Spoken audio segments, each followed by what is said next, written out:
Division is the calculation used to share an amount, or a number, into equal groups. When dividing larger numbers, we often use a method called long division. The school caretaker is getting the chairs ready for tonight's school play. There are 380 chairs. He is putting them out in rows, and each row contains 15 chairs. How many rows can he make with the 380 chairs? To work out the number of rows, we need to divide 380 by 15. We can calculate this using long division. We put the dividend, 380, inside the division, and the divisor, 15, outside. We start with the digit at the left of the dividend, which is 3. We can't divide 3 by 15, so we put it together with the next digit to form 38. Now we can divide. We can make at most 2 groups of 15 with 38, so we write 2 above the 8.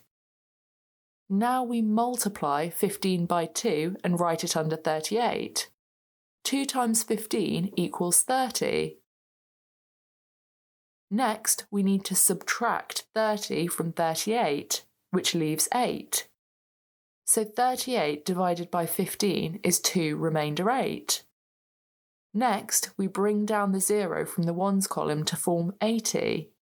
If we divide 80 by 15, the answer is 5 with a remainder. 15 multiplied by 5 is 75. Then we subtract the 75 from 80, which leaves 5.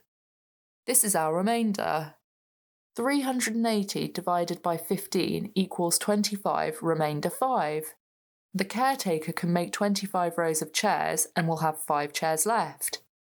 He'll want to rest after putting out all those chairs. Remember, when dividing larger numbers, we use long division. A good mnemonic to remember the steps is dangerous monkeys steal bananas. Divide, multiply, subtract, and bring down. Now it's your turn to give it a go. Good luck!